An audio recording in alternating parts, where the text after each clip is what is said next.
알아두면 유용한 경제 이야기, 오늘의 생활경제 시작합니다. 최근 유행하는 위고비나 마운자로 같은 비만 치료제는 실손보험 적용이 되지 않는 비급여 치료인데요. 이를 도수 치료같이 다른 치료를 받은 것처럼 꾸며 보험금을 타내는 수법이 적발됐습니다. 금융감독원은 이 같은 보험 사기를 잡는 데 조사 역량을 집중하겠다고 밝혔습니다. 김주영 기자입니다. 최근 인기를 끌고 있는 위고비와 마운자로, 이들 비만 치료제는 실손보험이 안 되는 비급여 치료 대상입니다.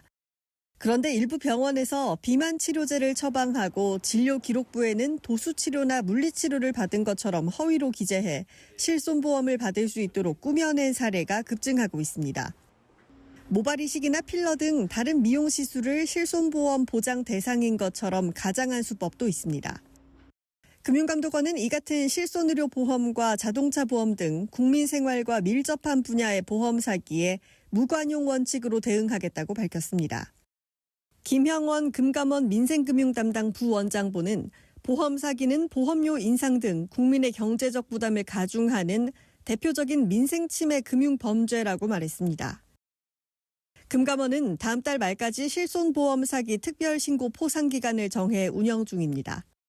앞으로도 금융감독원은 보험업계뿐 아니라 수사당국, 보건당국과 함께 협력 체계를 강화해서 대표적인 민생 침해 범죄인 보험 사기에 강력 대응해 나갈 예정입니다. 이 밖에도 보험업계는 자동차 보험 사기로 인한 부당 할증 보험료 환급 등 소비자 피해 구제 노력에도 적극적으로 나설 계획입니다. 또 자동차 고의사고 다발 지역 진입 시 운전자가 유의할 수 있도록 내비게이션 음성 안내 서비스도 확대하기로 했습니다. 연합뉴스TV 김주영입니다. 거동이 불편한 노인 10명 중 8명은 생애 말기를 집에서 보내길 원하는 것으로 나타났습니다. 건강보험연구원이 2023년부터 지난해까지 조사한 결과 돌봄이 필요한 시기에 자택을 선호하는 비율이 80% 내외로 가장 높았습니다. 다만 막상 임종이 임박하면 병원을 택하는 비중이 매년 증가했습니다.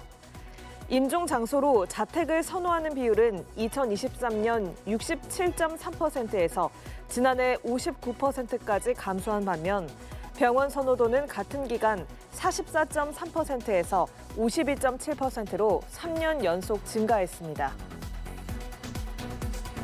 한국소비자원은 최근 3년 6개월간 접수된 반려동물 관련 피해 구제 신청이 모두 743건에 달하는 등 소비자 피해가 늘고 있다며 주의를 당부했습니다. 피해 유형별로 보면 반려동물의 질병, 폐사가 54.8%로 가장 많았고 이어 멤버십 계약 관련이 20.3%를 차지했습니다.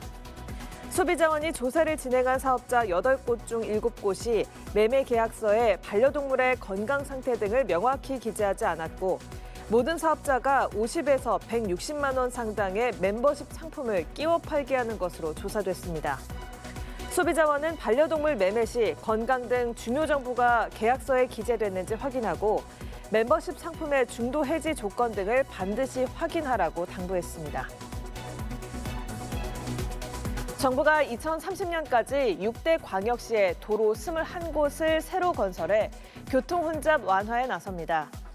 오늘 국토교통부 대도시권 광역교통위원회에 따르면 이 같은 내용을 담은 제5차 대도시권 교통 혼잡도로 개선 사업 계획이 확정됐습니다. 총 사업비는 3조 5,022억 원으로 국비 1조 1,758억 원이 투입됩니다. 특히 지방권 국비 지원 규모는 4차 계획보다 33.5% 늘었습니다. 부산 반송터널과 대구 북대구 RC 연결도로 등 지역별 핵심 병목 구간 해소 사업이 포함됐습니다. 정부는 도심 교통체증 완화와 함께 사회적 비용과 대기 오염 감소 효과를 기대하고 있습니다.